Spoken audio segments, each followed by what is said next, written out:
আসসালামু আলাইকুম। আমি একদিন একটা হাসপাতালে দাঁড়ানো সকালের দিকে।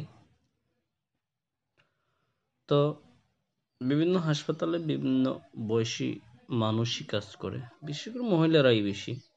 কারো বয়স ৫০, কারো বয়স ৬০, কারো বয়স ৩০, ২৫, ২০ এভাবে। তো ওইদিন দাঁড়ানো, তো একটা মহিলা আসলো। মহিলার সম্ভবত ৬০ বছর হবে বা তার একটু বেশি। তিনি একটু হাঁটতেও তার একটু কষ্ট হয়। তিনি হাসপাতালে এসে বললেন মালিকের কাছে, তিনি দাঁড়াই রইলেন। মালিক বলল, আপনি কিসের জন্য আসছেন? তিনি বলল যে কাজের জন্য আসছিলাম।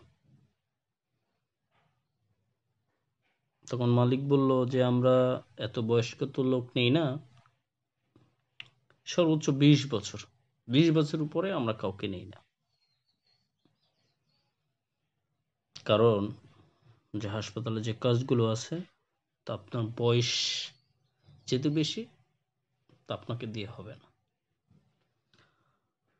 বৃদ্ধ মহিলাটি এই কথা শুনে চলে আসলো।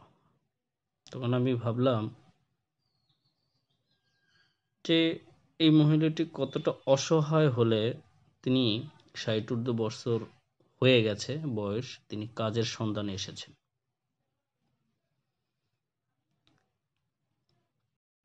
আসলে আপনার বয়স যখন বাড়বে তত কর্মদক্ষতা কমবে। আপনার বয়স যতটা বাড়বে অনেকের ক্ষেত্রেই আপনার মান সম্মান, আপনার গুরুত্ব মানুষের কাছে ততটাই কমে যাবে, এটাই স্বাভাবিক। এই মহিলাটি কাজের জন্য আসলো, কিন্তু তিনি কাজ পেলেন না।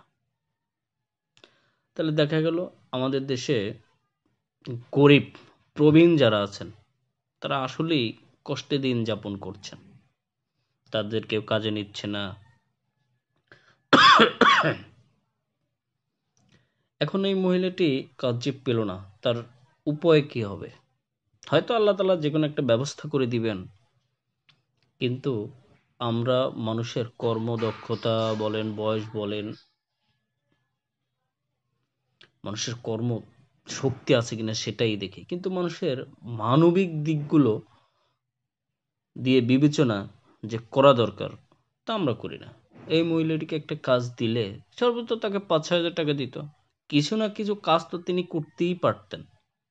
হয়তো তার ব্যবসার খাতিরে, হয়তো তার কাজের সেট আপের কারণে তিনি নাও পারতে পারেন। কিন্তু মানুষ, আমার কথা হলো, মানুষ বৃদ্ধ হয়ে গেলে এভাবেই তার গুরুত্ব কমে যায়।